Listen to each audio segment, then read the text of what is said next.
Hey everybody, thanks for stopping by and let me tell you about this piece. It's called Too Close for Comfort, and it's a real action piece. You know, I love doing action and having a lot of mass and a lot of things going on in a piece, and this piece really captures a lot of neat compositional ideas, and that with this big pulls you up and around and into the piece and then back down into it no matter what side you're looking at. You really get a nice actiony view to it. Lots of interesting negative spaces in that. This guy here, let me tell you about the whole story here. This guy here, now this is an Arizona cowpuncher. You're talking anywhere from 1914 or so on up into the 20s. All the gear is from that period. And this guy here, now here's what had happened with these old cows. This is a big old 4 or 5 year old steer, you know. He's never been caught. He's been out there in that old rough country. If you get north of here, up between here where we live in Peoria and Prescott, lots of rough country. There's lots of rough country all over Arizona. And these old cattle get up in those rocks, in that brush, and they can sure hide on a guy.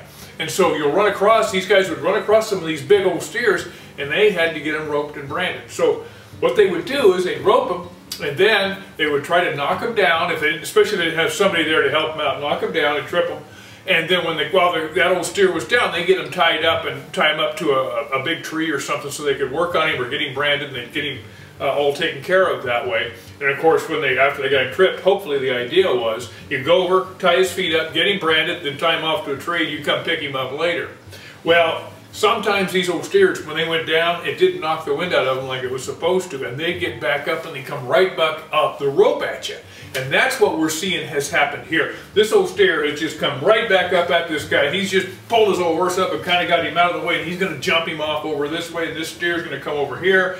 And boy, he's got a lot of things to figure out just right away here. Now all the gear you see, this saddle here is an R.T. Frazier saddle. It comes from their 1914 catalog. It's a sterling tree, real popular. It's a real big, heavy kind of a tree, so it was great for working these cattle and that. Real popular style of tree here in Arizona and throughout the Southwest, really.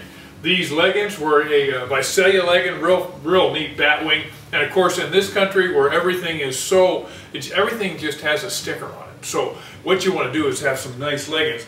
They're going to protect your legs in that. So you can see here, he's got on a nice batwing legging on here. He's dallied up, of course, his hat style. This is an R.T. Frazier bridle as well. This is a little low port bit that Frazier sold at the same time for just a few dollars. So again, real typical Arizona stuff. And so you can get around here and kind of see all the rest of the action and the way the gear all kind of fits in together. And this old horse, you can tell he's just fixing to get himself out of there. The piece really does carry through nicely. There's a lot of neat things going on in it. And you can see this little guy here. See, he's looking at that old steer. He's going, oh, you sorry dog, get out of here, you know. So it's a real nice actiony piece. Got a lot of neat things going on in it. And thanks a lot for stopping by and let me tell you about it.